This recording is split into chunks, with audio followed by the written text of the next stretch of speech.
Hello everybody and welcome back to the Kamidogu podcast. I am Christopher Veljanovsky, and joining me for the 10th time is the man, the myth, the legend, Toasty. Hello, hello. Toasty! If you've been with us for a while, welcome back. And if you are new here, we're happy to have you with us. If you are new, please hit follow or subscribe wherever you watch or listen to the podcast. And please tell a friend because it helps so much. Well, fellow combatants, today we have the privilege of speaking with a very powerful sorcerer, one that tends to steal people's souls to preserve his own youth and strength. Shang Tsung himself. If you're a Mortal Kombat Conquest fan, today is an extraordinary day. Me and Chris speak to Bruce Locke, who portrayed this great character on that specific television show. I've been looking forward to this episode for a while. So without further ado, let's get on with the show. Well, Bruce, thank you so much for coming on the show today. We really appreciate it. Thanks for having me. To start off, I would like to ask, did you ever practice any type of martial arts? And why don't you tell us how exactly you received the role of Shang Tsung? I'm not really a martial artist. My brother taught Wing Chun, which is a form of Kung Fu. It's the first form that Bruce Lee learned. And he taught me a little bit on and off growing up. And then I joined a group that studied Shaolin and another hard style called Hong Ka. But I'm not really a martial. I was the worst one in the class. So from high school till I was in the industry, I'm not a martial artist. So the way I got the role was I actually auditioned for the movies. And I auditioned for Liu Kang, and they said no. And they said, please come back and audition for Shang Tsung. And I didn't get it. So that was fine. The movie came out. It was a good movie. You know, Cary Togawa did a great job. And so did Robin Shu. And it was a good movie. And then I got a phone call and they said, would you come in and read for the television series Mortal Kombat Conquest? And I said, no. They've got tape on me reading for Shang Tsung. And they said, no, they want you to read for...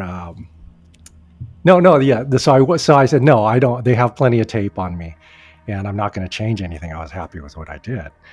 So the casting director called my agent and said, just please have him come in. We want to just meet him. And I said, they already know me because they put me in another TV series before that. So I went in and I said, hey, I'm not going to do anything different. And they said, we understand that. We just want to send some tape to the producers. So I ended up reading for it and they offered it to me. And it just was waiting and waiting and waiting. And I said, what's the deal? And they said, well, they haven't found Kung Lao yet. And I said, oh, let me read for Kung Lao. I said, no. We had a hard time finding Shang Tsung and we'd like you to play that role. I said, well, you know, we went back and forth for a while. I was the last one to actually set my deal on the TV series. They actually started shooting the pilot and I was not in Orlando yet when they were shooting because we hadn't sent my deal. Oh, wow. But that's how I got it. Yeah. Well, obviously you sort of knew a few of the characters before you auditioned for the role. So did you have to do any, research on Shang Tsung once you got the part?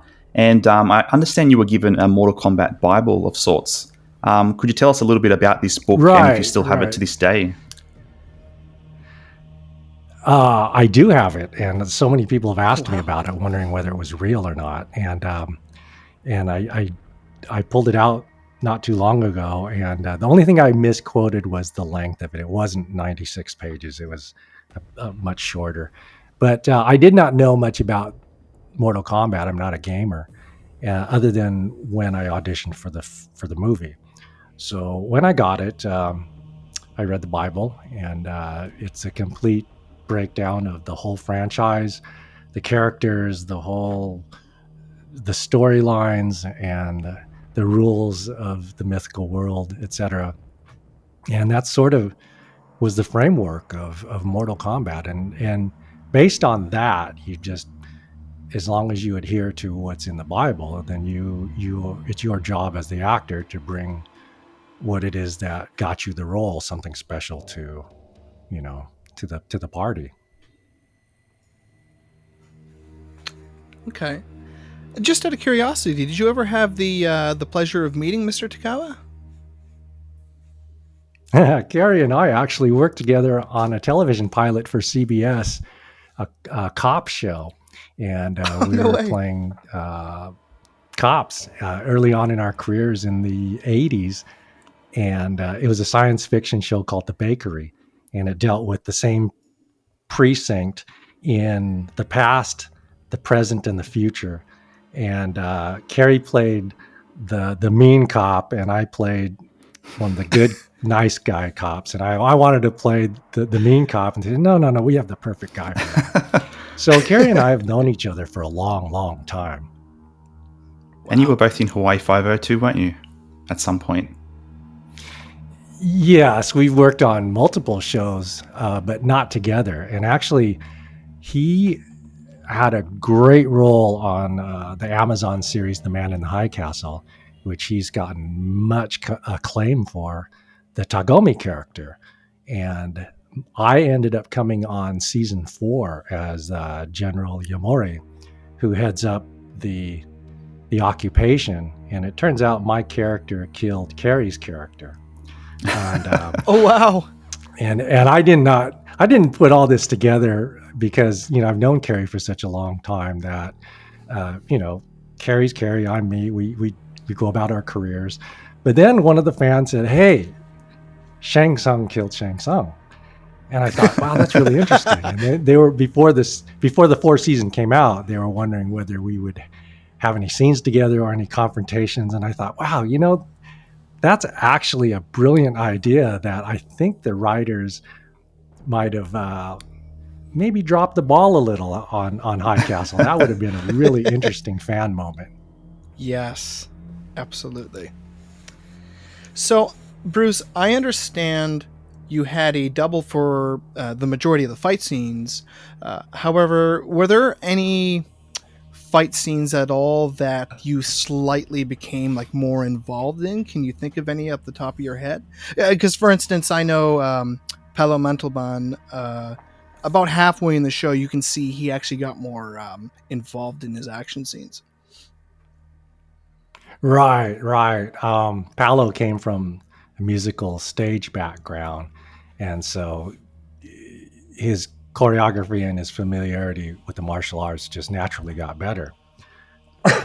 And the problem was not our ability. The problem was time. Daniel Bernhardt and Jeff Meek came from martial arts backgrounds, and they were restricted or handcuffed the same way all of us were by time constraints.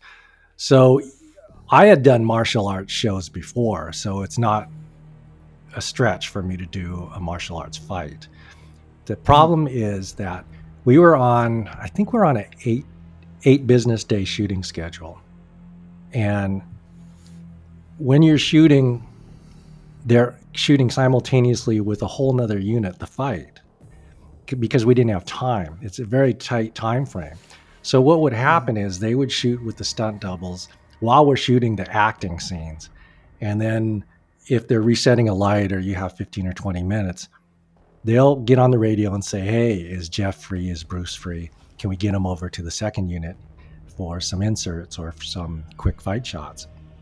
So we'd run over to the other stage, and they would show me the fight really quick, and they'll say, "Okay, this is what we definitely need. We need an insert of you throwing this punch and reacting.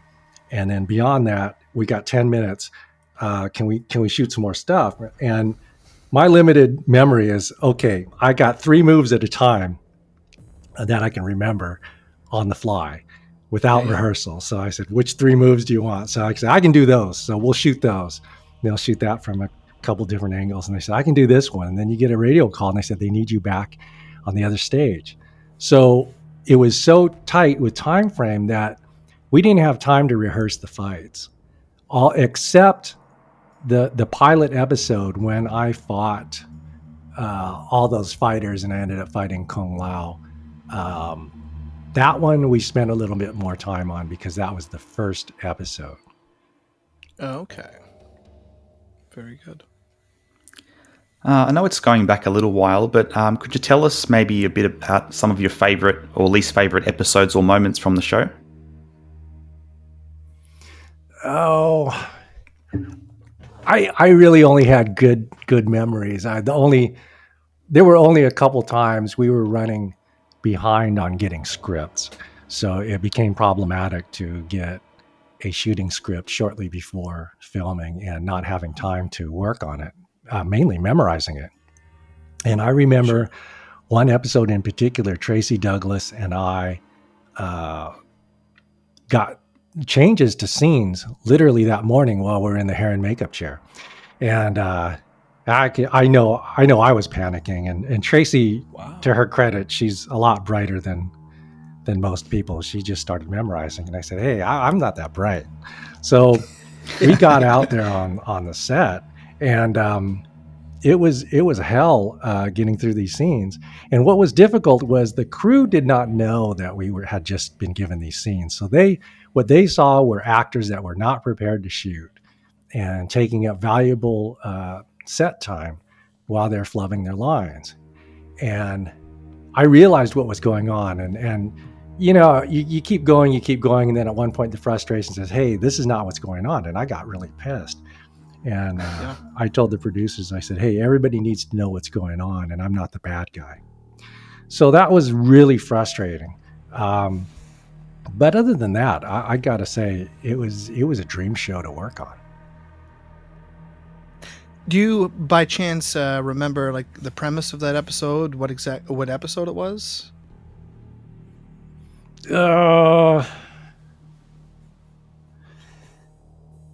Yes and no. It had to do with bringing back somebody that was in suspended animation. And I can't remember, somebody who was frozen. Oh, well, there's Taja. They kind of showed like her likeness in Earth. No, Realm. it wasn't. No, we didn't bring Taja back. I can't remember, but I remember it had to do with bringing somebody back, I believe. Oh, on the episode. I just vividly remember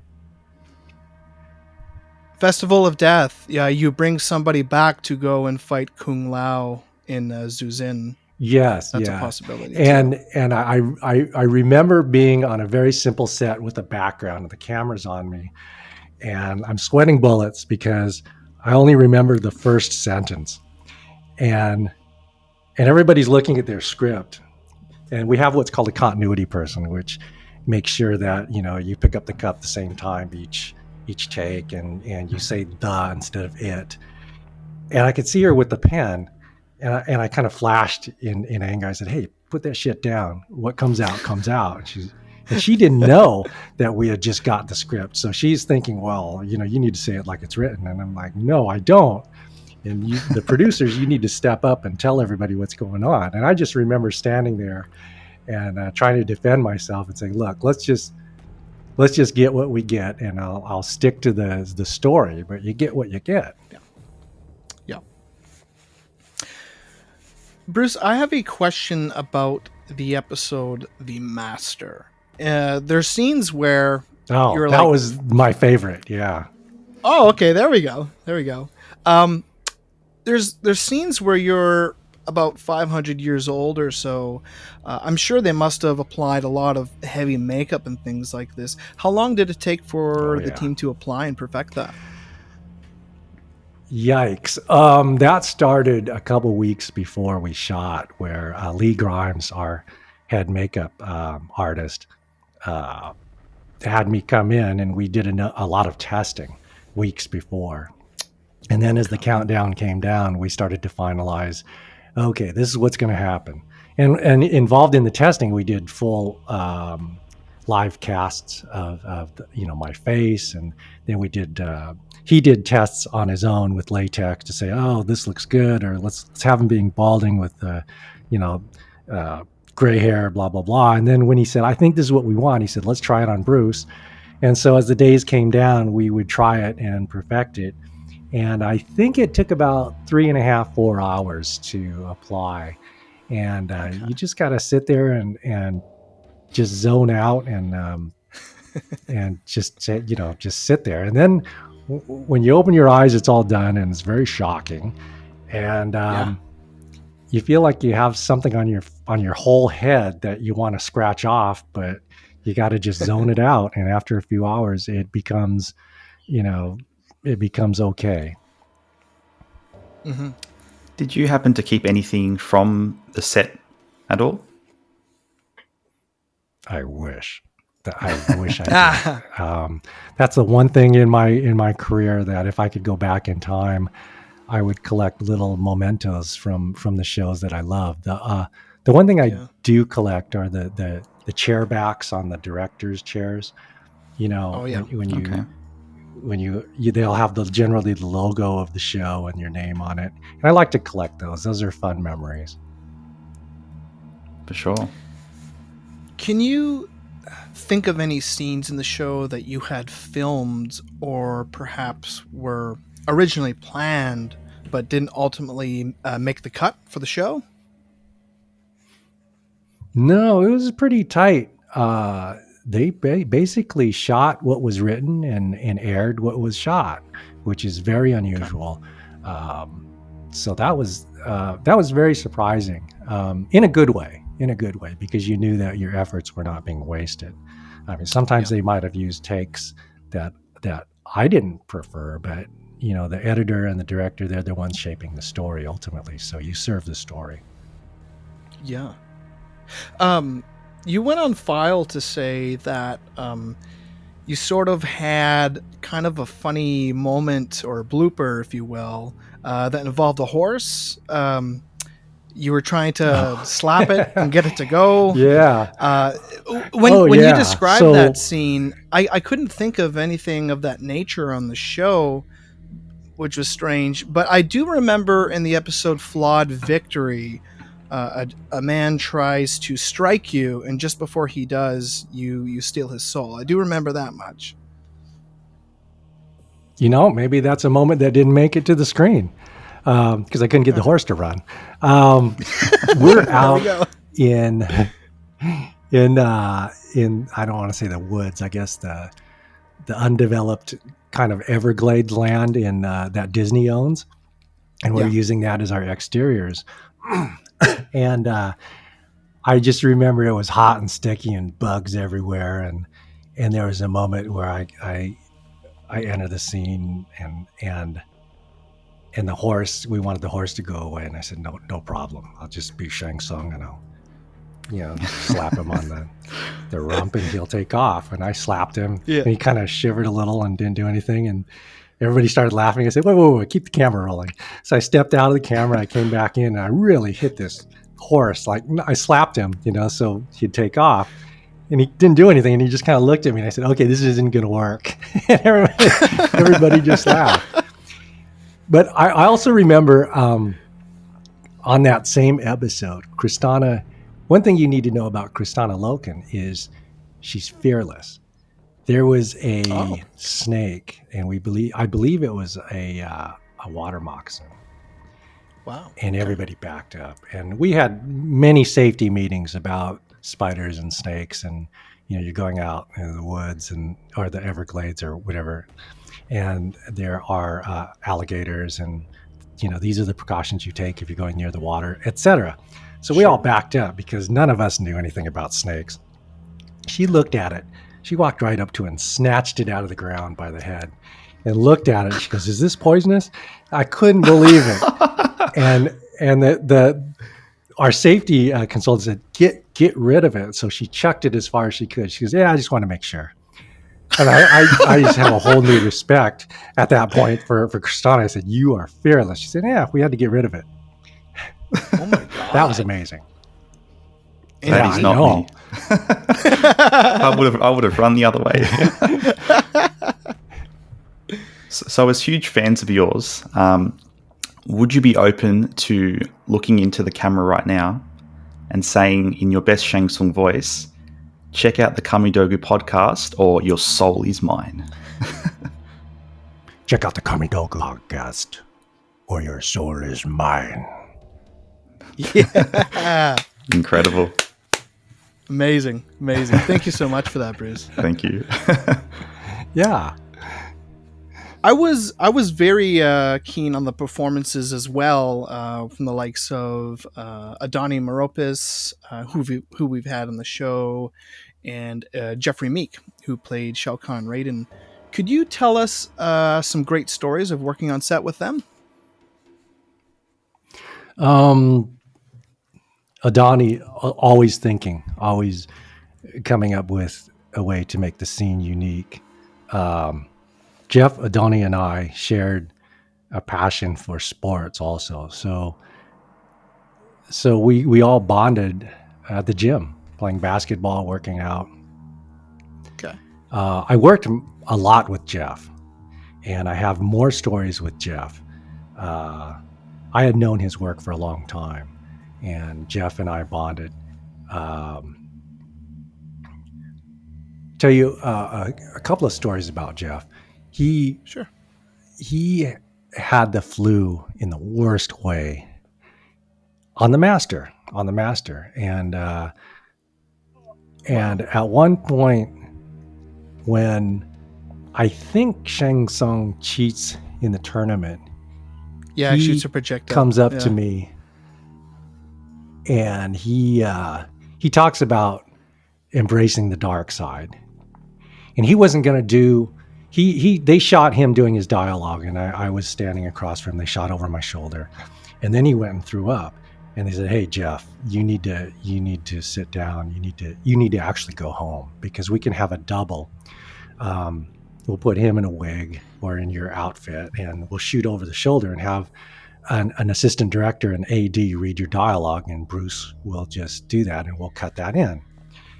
And he looked up at them and he said, "Oh, hell no." He said, this is a pivotal scene for all of our characters. It's because Shang Tsung is wondering whether he's going to go to the dark side. And at this point, he hasn't turned yet. And there's a lot of conflict in him. And I know I shot my side, but if there's something I can add to it in the vocal, I want to use that take. And the other thing is, I do not want to shortchange Bruce. So there's a long discussion about, "Jeff, you need to go home." And he said, "Oh, hell no." And so Jeff stood up, to his credit, and he gave a full out performance while he was on his deathbed. And I'll always remember the dedication that Jeff had for that. And I remember on the first episode where I first met Jeff, there's a moment, maybe it wasn't the first episode, but it was a moment on his throne, and Shao Kahn comes up to Shang Tsung, and I think I mouth off or something, and he does this, and I start choking without him touching me. And that was actually a discussion we had that was my idea, because in rehearsal, he grabbed me by the neck, and then he was going to lift me up. And I said, "Jeff, don't they always do that?" And I think that was over 20 years ago. That was the first time that had been done. I think Darth Vader, I probably did it, but sure. But I said, "I think it makes you look stronger. I don't want to tell you what to do because it's your character." And we're just batting the ball around. And he said, "I think that's brilliant." So if you guys and your audiences keep in mind that a lot of these confrontation scenes, almost all of them, are not about me being tougher than you and me showing you how bad I am. It's a dance. It's a ping pong match. It's the other actor helping you look mean, or showing the audience the power that the other actor has, and it heightens the whole amount of drama. I mean, evidenced by a lot of these mafia bad guy roles. It's the head mafia guy does the least amount, and all his henchmen around him sell how powerful he is. He doesn't do anything. So it's my job to show that Shao Kahn is so powerful. And we talked about this, and I think that's when we really started to bond as actors, understanding the craft, that Jeff knew that it wasn't about me being badass Shang Tsung and bucking the power of Shao Kahn. It was about how can I help you make you look stronger, and me being strong, and by you overcoming me, it makes you even more powerful. And so we had these great discussions about how that works and how you build those scenes. And so I love that guy. So speaking of difficult times, if you had to really think back, what was the most challenging scene that you had to film within the series? Oh gosh. You know what? The challenges involved in the craft of acting are challenges we relish, and I think I can't say that I can say that it was all challenging to bring a reality to that, because we walked a fine line between being camp and the dialogue that is sometimes a little stilted. To It's like when you deliver the line, "I love you" or "I'll kill you," you can't invest in that line or you sound like a bad actor. So how do you deliver it? So the challenges, I think, of the craft were the greatest. But as far as challenges, we relish those moments, whether it's, "Hey, we don't have time for this, but let's see if we can do it," or "Can you come up with the tears like that?" And or create chemistry with an actress that you've never met before, and yet you guys have to have a history. And that's sometimes challenging because different personalities bring different things, and evidenced by the Me Too movement today, that you can't just come up and manhandle an actress and she responds to it. She's a person. So that was difficult, as far as you don't want to be too forward, even though your character is very forward. And I think Shang Tsung was pretty forward with the women. And but we had some really light moments too. I remember Jola, was she Festival of Death? I can't remember. No, Jola was Death of the Dragon. Right, and she was the dragon. So there is a scene where we find out that they used to be lovers, and so the director said, "Okay, this is what I want you to do. I want you guys to kiss, and the camera's going to slowly pull in, and then when we get to that stopping point, we'll say cut." Okay, so I said, yeah. So we did one. They said, "Okay, let's do another one." Well, I didn't know that they were going to play a joke on us, so they said, "Oh, action," and we say our lines, and we go in and we embrace and we start kissing, and I could sort of feel the camera moving in, but I don't hear cut. So we're kissing, and I'm thinking, well, we can't just kiss. We've got to, it's got to be a motion of so I grabbed her by the head, and we're still kissing, and I'm thinking, wait, this is going on way too long. And then I started hearing this sniggering, and I thought, wait, why are these people laughing? So I thought, wait, something's going on. So we broke, and we looked back. Nobody's standing behind the camera. Nobody's holding the boom. Everybody's standing there just watching us, and then they all started clapping. And I thought, you bunch of and so there were some light moments like that. Yeah. So it was just so funny and the director goes, "We just want to see how long you guys would keep kissing before you figured it out." So and there's Bruce, another moment. Sure. No, go ahead. No. There's I want to another hear. moment Please when do. I'm sitting on my throne and I'm eating something, and it was getting before a commercial break. So there's a I'm eating a salamander or something like that, and there's a dramatic moment. They're going to cut to a commercial, and the director says, "We're going to push the camera in, and it's going to come right here, and then we'll stop and we'll cut." Well, the guy that pushes the dolly's the thing with the wheels that the camera is on.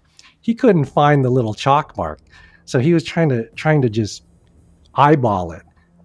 But when it came to shooting it, he totally got lost, and he just kept pushing it, and the camera went right into my face, and you could see my face on the playback, because we played it back where it's like I'm tough and I'm in my moment, and then I see that it's not stopping, and you see this oh shit moment as it crashes into my face, and the director goes, let's use that take. So we had a lot of moments like that. Sorry to interrupt. Absolutely. Go ahead. No. It was definitely worth it. I have a question for you about the final episode titled Vengeance. Out of all the characters, I would say honestly, Shang Tsung is probably the only combatant to actually give the Shadow Priest a run for their money. Um, Tell us a little bit about your experience with that final scene and what your reaction was like to finding out you were actually going to try to steal their souls. I don't really have a good answer for that question because it was at that time, it seemed like time compressed and we were all in a hurry and they were rewriting like crazy and we weren't even sure what was going on. Oh wow! So we were just following what was ever in the script, and it's like, oh, you got a hood on. This is what I'm supposed to say to you. Great. Okay, let's see. That's great. Okay, what's the next scene? And it was really so frenetic that we were not. The earlier episodes, we were invested so much with what's going on, where's this going, what is the arc of this, and now we're at the finale, the season finale that we didn't know was the series finale, and it seems like we were taking a left turn and we weren't sure. Did they do this so that they could kill off whoever they wanted to in the off season, and then they'll fix it in the next episode on the next season, or what was going on? And we were all wondering why we took such a left turn, and then I came to the conclusion, hey, just play the scene, do the episode. So I don't really have a recollection of whether Shang Tsung, had this motivation or was pointed in this direction. We were all just trying to get through the episodes and serve the show. Yeah. Was that in fact the last scene that you filmed? That we kind of pop in every now and then for the final fight scene with the priests? Was that your final scene? I honestly don't remember. I think my final scene was shot at the location of what was that? Something China. The exteriors. Lucky China? No, not Lucky China. There was a theme park, an Asian theme park that we used. And I vividly remember going back to my trailer and shaving the goatee. And so that had to have been the last scene for me, because I came back to after I came back, nobody recognized me, and then one of the guards tried to kick me off the set. So, okay. Tell us about some of your hobbies and things you enjoy doing away from the screen. And did you, in fact, hang out at all with any of the other actors outside of filming?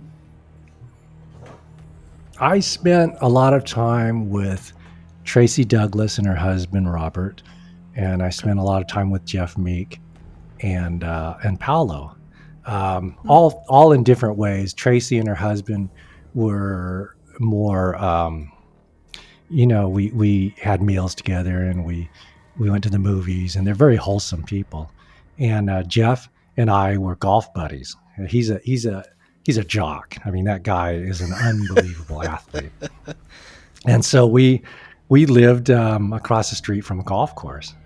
So Jeff and I were golf buddies. Every day off we were on the golf course smoking cigars, hitting golf balls, or we were at the gym playing basketball with whoever was there. And Jeff would be our captain, and it was great. We had some great battles. And the stuntmen that played basketball, or the guest actors, Adoni came in, and we'd take on everybody. And Jeff was our ringleader. He'd run the plays, and we'd get in trouble, and we'd fire it out to him, and he'd get us a basket. And then, we had a great time. Paolo, we hung out a lot, and Paolo was my partier. He's the social director. He said, Okay. Listen, we got to make sure that everybody that guest stars on this show feels welcome. So we're going to try to arrange a Friday night dinner, and then maybe drinks at my place afterwards. And I'm like, okay. So Paolo was our social director, and he always had something going on. So, and I'm still friends with Paolo today, and he's the same guy. Very nice. Before the show was canceled, did you happen to hear any rumors of what possibly was going to take place during season 2, or what was to occur with your character? I did No, they hear had not written myself. anything. No, eh? Tell me. I'm curious. I heard nothing. Yeah. It's Tell been me what you said heard. that I'm curious. basically the elder gods would find out of Shao Kahn's actions, and they would then reverse everything that had occurred. And another thing that people are saying is that it was perhaps all just a very vivid dream on Kung Lao's part. Now, there was also, believe it or not, I don't know if you heard of this, Bruce, there was a season 2 planned, but it wasn't exactly via television. It was to be through comics. They were going to write a comic book to continue the story, because the original way that Kung Lao ultimately dies is actually by the hands of Goro, who's a four-armed Shokin. So obviously they wanted to, elaborate on that, but they didn't get the chance to. Ultimately the comics were scrapped, but yeah, that's what I heard, Bruce. I did not know any of that. Yeah. I wish it had gone several years. I mean, we'd finally found a rhythm. Everybody kind of knew their characters, and the sad thing was we were tied as the number one new syndicated show for the season with Pamela Anderson's VIP. So how rare is it to be the number one new syndicated show and get canceled? And then VIP went on to do eight seasons or something. And I ended up guest starring on Pamela's show, I think the next year. Oh, wow. No kidding. So, by any chance, have you seen the new Mortal Kombat movie? And if you were asked to return to the series in one way or another, would you accept that offer? I had not seen it yet. I plan to. I heard it was pretty good. Sure. I'm an actor. It's like, actors act. That's what we do. Actually, I was hoping that I could play a cameo in the RoboCop movie. For your viewers out there that don't know, I was the villain in the third RoboCop movie. And I saw the movie and I was disappointed. They had a factory in China, and I thought, how funny would it be is if the scientists order Chinese takeout and I show up as the delivery guy. And they give me a double take. They give me a double take, and I said, "Here's your food." And they give me a ticket, a tip, and I walk away. And they're like, "Man, that was weird." That guy. Anyway, who had the Kung Pao chicken? I think that would have been a hilarious one. That would have been brilliant. Yeah, I mean, so actors act. We don't. Yeah, I would have loved to have been in the movie.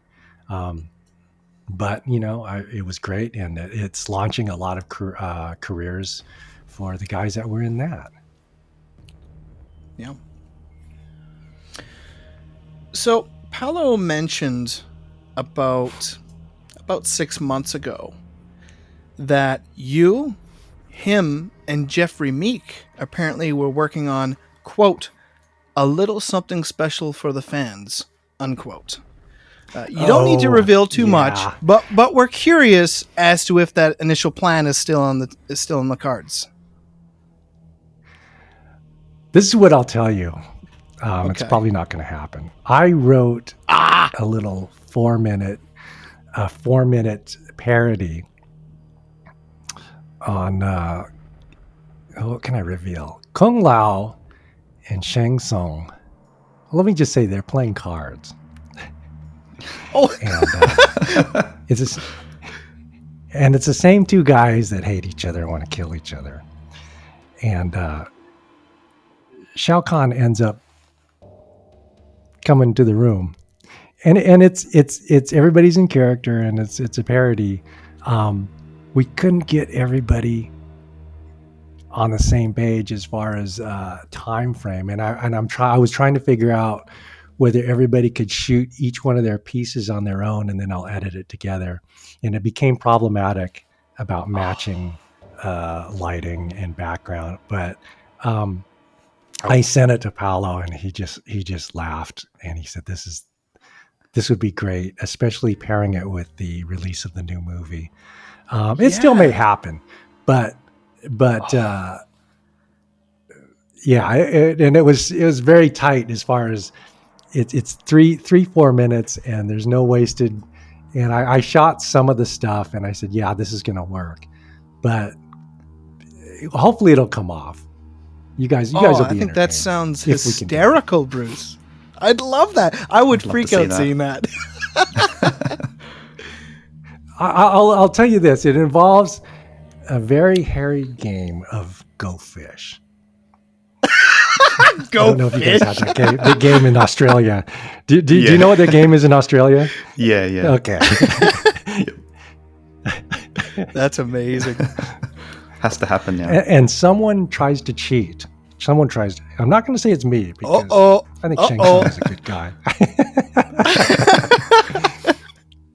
So, hopefully we'll get together and get it done. Yeah, I would love that, Bruce. Okay, so we're now. Now I know why everybody puts NDAs on scripts, because for you guys to know about this, nobody's supposed to know about it. I always find a way. No, I'm just kidding. Apparently. You know more about Mortal Kombat than I do, obviously. Okay, Bruce, we're going to move on to our final segment of the show. It's called Final Round.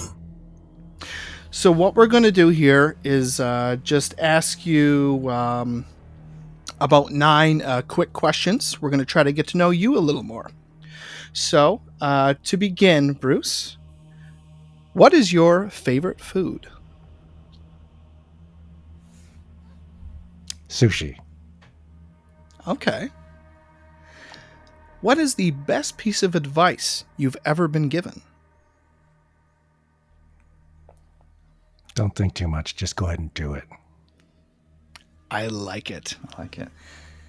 Describe your strangest fan encounter. Oh. I'm at a theater in Los Angeles, and I was in the restroom washing my hands, and I go to the towel dispenser, and I pull out a towel, and all of a sudden I feel a little whiff of wind, and there's a foot right by my head, and this Vietnamese guy has a full extended kick, and he goes, "Shang Tsung, what do you think of that?" And I'm thinking, what the hell is this? And I wasn't, you process a lot of things when stuff like that happens. Like, is this going to turn violent, or is this guy crazy? Sure. So I said, well, what do I do? Should I grab it and just bring him down? I said, no violence. So I looked at him and I smiled and I said, that is unbelievable. You're an unbelievable martial artist. And he smiles, right? Turns out he's a Vietnamese gang member. So we go out, and there's a bar, right? And now he's all smiles, and his buddies are all there, and they look like serious thugs, and he's all smiles, and he brings me to them, and I realize what they really want is a story. So I offer to buy him a drink, and they get all indignant, and they said some, F you. And I'm like, oh God, it turned. We're buying you drinks. And I'm like, that's what they were indignant about. So I said, you know what? It's like, Shang Tsung wanted to buy you a drink, but I'll accept it. They ended up buying me so many drinks just to say thank you. And that was a really weird encounter that could have gone either way. No kidding. And then I don't remember what happened after that. They were sweetheart. They were sweet. They were sweetheart. They were sweetheart gang members, though. They were really cool. Yeah. Bruce, do you have any secret talents? At one time, I was a great golfer and tennis player. I was nationally ranked as a tennis player, and I almost qualified for the U.S. Senior Open golf tournament. Incredible. Wow.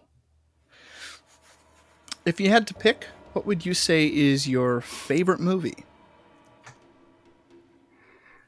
RoboCop 3, because it was the first time I had a great role on a big franchise movie, and I got to be on it for 9.5 months and see how movie making was done. Yeah, I'm thankful. absolutely. Your biggest pet peeve? Oh, mean people. I think Hollywood is such a tough competitive business and place that it's really hard to find nice people. Everybody's trying to get something done here, and it's very competitive. And I think that in what we do, if you have the goods, just do your job and don't worry about that stuff, and you'll enjoy your career. Yeah. What was your very first job?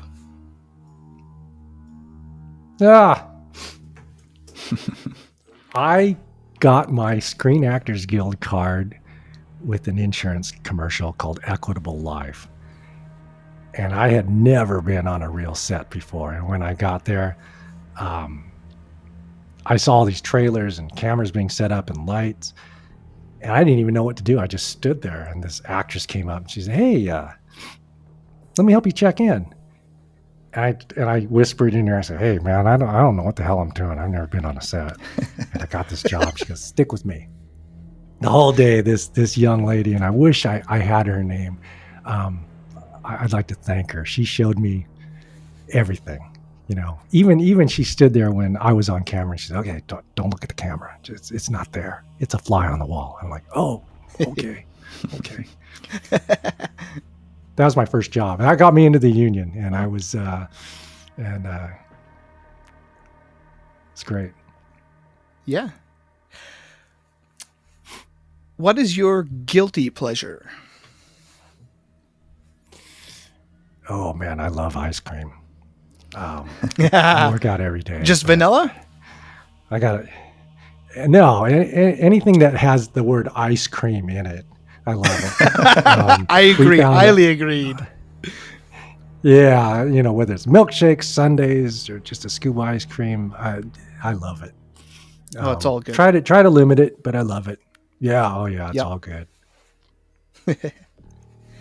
And so, last question. What is the funniest thing that's ever happened to you, Bruce? Funniest thing? Boy, I've had a lot of funny things where I came out on the bad end of it.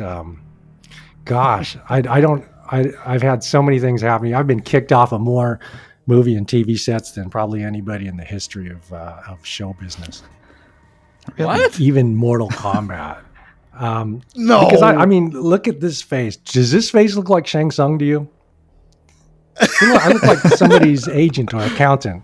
Even when they were shooting the first episode of Mortal Kombat, and they were 2 or 3 days into that episode, and they were dying to get me there. So I finally show up, and the driver, he's on a walkie-talkie, and he said, "I got Bruce." They said, "Well, get him over here. We got to get him through the hair and makeup and wardrobe tests because we got to get him in front of the camera." And I showed up. I sat there for an hour, 45 minutes reading the Wall Street Journal. And I knew at this time what to do when you get to the set. You check in with an assistant director so they know you're there. So I said, "Hey, I'm Bruce Locke." I sat there for an hour and 45 minutes, and I swear the whole crew at one at a time walked by me, looked at me, didn't pay attention. And then it came back to me that they thought I was Bruce Locke's agent or manager waiting for him. Oh, no. And so... And finally, I think the makeup lady said, "Can I help you?" And I said, "Yeah, I was told that you guys were in a big rush for Shang Tsung. And I've been here for an hour 45 and I checked in." She looked at me, she goes, "Well, who are you?" And I said, "I'm Bruce Locke." And her eyes got big. And she said, "Oh my God, no way." And she gets on her radio, she says, "I've got Bruce Locke right here." And they said, "We've been looking for him." And that happens all the time. Wow. I get kicked off by the sets by more guards, and I'm walking around and they say, hey, you can't be here. You got to be outside the tape. And I go, oh, well, okay. And the director goes, well, what are you doing standing out there? And I said, well, he told me I can't be here. And the director goes, oh my God. He goes, see this name, this is Bruce Locke. This is his dressing room, and that's Bruce Locke. So, and the guard looks at me and goes, oh, you got to be kidding me. I'm so sorry. That happens all the time. Unreal.